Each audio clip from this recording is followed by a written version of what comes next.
an emotional end to the search for baby King J. Davila. The community coming together to remember the 8-month-old tonight. We know and we are confident that the authorities are working tirelessly in solving this tragedy. Officers announcing they found the boy's body this morning, 1 week after an alleged kidnapping was reported. We can say now without a doubt, this was not a kidnapping. This was a staged event. Police charging 3 family members in the case. Baby King's grandmother accused of helping drive a cousin involved in the staged kidnapping. That cousin seen in surveillance video with what police say is an empty car seat. And the child's father facing a long list of charges after coming clean to investigators, but this case still far from closed. The investigation won't be finished until we can answer how exactly King J died, who knew it, and when they knew it. And tonight, all 3 family members are charged with tampering with evidence in the case. Baby King's father facing additional charges, including causing serious bodily injury omission. As investigators prepare for an autopsy on the 8-month-old baby, many in San Antonio are honoring the young child's memory. News, a major crash involving an 18-wheeler is leading to traffic tie-ups on both sides of I-10 tonight. This just outside of Loop 1604 on the east side of the county. Sky 12 over the scene for us. No word on any injuries right now. This is near I-10 in Graytown. We've seen law enforcement direct drivers on the eastbound lanes of I-10 onto the frontage road. That's because when drivers in the westbound lanes get to that Graytown area, they're being directed across the median to the eastbound lanes of I-10 to look for that detour. We have a crew on scene and we'll bring you the latest as it becomes available. By the way, other facilities faced hack attacks in San Antonio just this year. The Bexar County Appraisal District hit back in March. At that time, they believed a hacker may have gained access after someone clicked on a link. The FBI was notified. Then in April, Baptist Medical Center and Resolute Health Hospital impacted. And just last year, the Judson Independent School District became the victim of a ransomware attack. The district says they paid more than $500,000 to cyber thieves in that case. Another story, business owners not happy about a plan to ease construction concerns. We've shown you the torn up roads, barriers, and city work downtown along parts of Broadway and further north along the St. Mary's Strip, as well as a section of New Braunfels Avenue on the city's east side.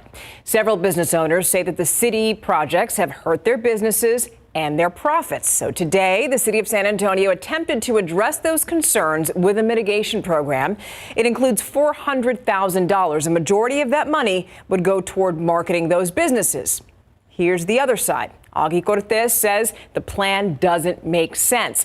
The construction that he's dealing with along his business blocked off a large section of Broadway where his restaurant sits, and the front entrance is just fenced off. Instead of signs, he instead wants the city to use the money to help pay bills and help him stay afloat as crews continue their road work in the city.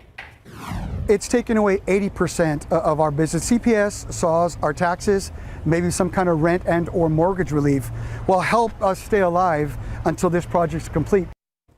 Here's the thing, though. Construction along Broadway is expected to last through August, but Cortez fears that his business may not last past this spring. A business owner along the St. Mary's Strip also unhappy with the program. Crews don't plan to fully reopen that section of road until after March. The first phase of construction along New Braunfels is also expected to wrap up in August. We begin with breaking news tonight. In just the past 20 minutes, these men walked before our cameras. Police say they are linked to multiple cases where a gun was bought fraudulently. Now, in this case, officers say that a woman notified police her credit card was used to buy 4 guns. Investigators were then able to work with a gun shop here in San Antonio to learn when the suspects would return to pick up the firearms, and that's when officers arrested the duo. Police say they also used a fake ID to buy the weapons. A delay in the court case against San Antonio Councilman Clayton Perry. The Northside councilman was originally scheduled to be arraigned today on the hit-and-run crash that he admitted he was involved in, specifically on the charge of failing to stop and give information. His court appearance has been reset for January 24th. That would be more than 2 months since the crash on November 6th. Body camera videos showed a police officer found Councilman Perry laying in his backyard and his Jeep still running in the driveway. Perry claimed he wasn't the driver.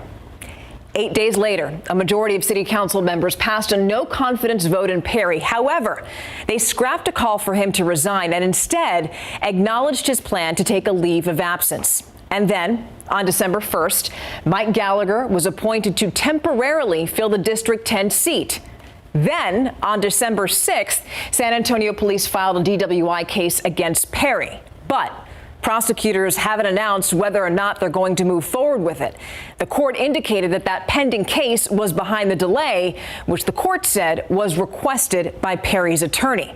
And if Perry winds up officially charged with DWI, it could be brought up in next month's hearing, along with the charge of failure to stop and give information. And again, that hearing is on January 24th.